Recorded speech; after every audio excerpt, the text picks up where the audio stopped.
Welcome, Bobcat Nation, to another edition of the Coach's Corner. And today we have the head coach of the women's soccer team, the nationally ranked women's soccer team of the Bobcats, Patrick Holguin. Good to have you, Pat. Good morning, Jesse. Well, Pat, the rankings, still hanging up there, still undefeated. You were 11th. I guess we're going to find out today. I know there were a couple teams that got knocked off above you. You anticipating any movement this week when the rankings come out? I'm hoping that it shifts a little bit in our favor. We get back in the top 10, and Jesse, rankings right now are votes, so they're very subjective, and they're at the hands of other people and their opinions. But we'll let them worry about that. The voters worry about that, and let the fans enjoy that. And we just want to get to work. Well, I tell you, what's not subjective is what's happening on the field. And 6 consecutive shutouts. 12 of the last 13 games have been shutouts since those first 2 matches. So again, another tremendous defensive team that you have.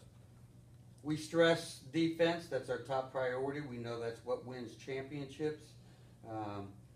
Every year, we build our team around the defense, and you will not find a harder working team. Our women work extremely hard to protect the goal, and it's a collective effort. It's not one player. It's a team effort. Yeah, and it's fun to watch the rotations as they as the ball wherever it is on the field. And you're right, the team play is fun to watch. Again, only giving up 4 goals. You want to go to the offensive end.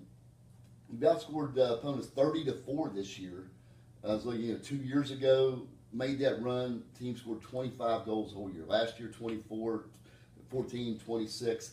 First time, and we're still in the regular season, that one of your teams have put up 30 goals already. So with that emphasis on defense, there's more offense than there's ever been in your tenure here. I want to talk about how those goals are coming. Well, we have the deepest attacking group of players and talent that we've ever had here, and we have an array of talent. We have very skilled players, very athletic players, a combination of both. We have good size, and just overall we have good speed. So that makes a big difference, and we're getting some great looks. We're able to wear teams down, find key matchups to take advantage of, and it's working out in our favor. Well, it was a big win when Notre Dame came in here. Now you're heading back up there, even though you have a game and a half up on them in the standings towards that regular season title.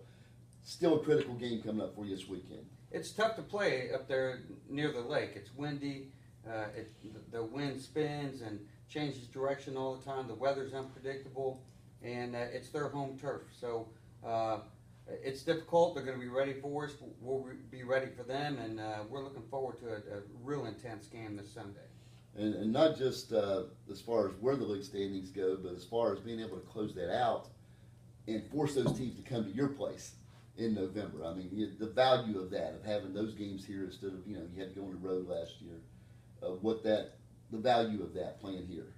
Well, it's good to be back on the map, Jesse. Last year we had a little bit of a down year by our standards, and we're back in as the front runner, and we're looking forward to hosting. But we have to take care of business, and it starts tomorrow. This is the last third of the season, and we must be focused on our game tomorrow night. That's all that matters. Nothing else in the future matters. We have Fairmont coming in tomorrow night, and we're ready for them, and they're going to be ready for us. And wherever they've been in the standings, Fairmont has always played you tough too. I mean, I know. I'm talking about the Notre Dame game, but obviously, I mean, Fairmont has always played you tough. We played them last time. They were missing 4 of their starters, so they're going to be a different team, and they're going to come in ready, and they've had a couple of very good results in the last 2 games, so they're playing with confidence, and that's always a dangerous mix. Well, this section of games here coming down the stretch, you put yourself in position to, with the national ranking, the importance of the regional seeding. I know I'm getting the cart ahead of the horse here, but where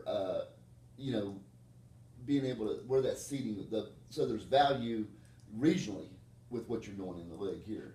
Yes, there is, and we had 2 out of conference games in region games, and those are invaluable. But we have to take care of business in our conference, and all of our games obviously are regional games in conference, and we're focused on that, and that's our top priority. And You know, the NCAA will run the strength of schedule through the formulas and the results through the formulas, and this week they'll come out with the NCAA regional and national rankings.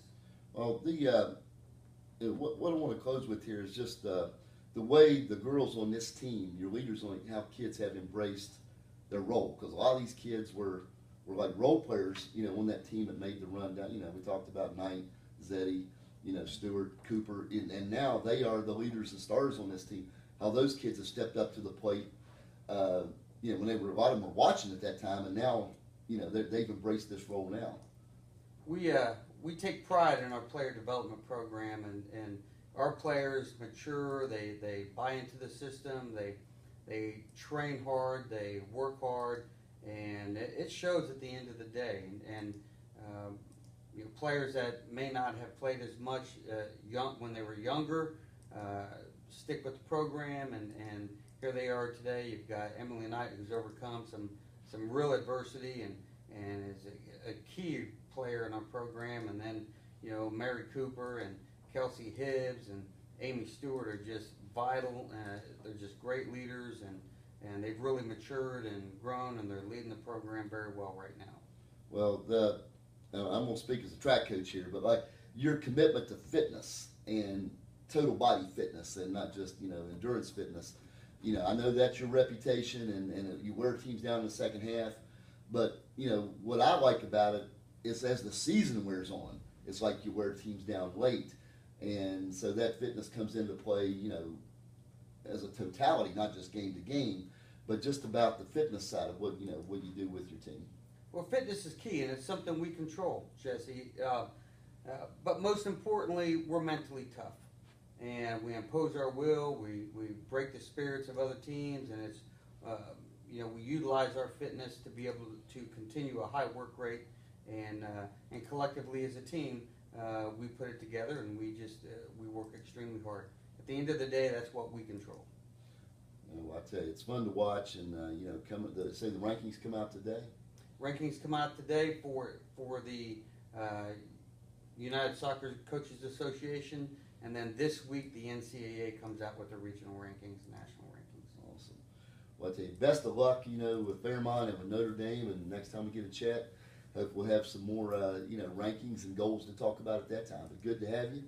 Sounds great, Jesse. Right. Thank you, and everybody make it out to the game Wednesday night, 7 p.m.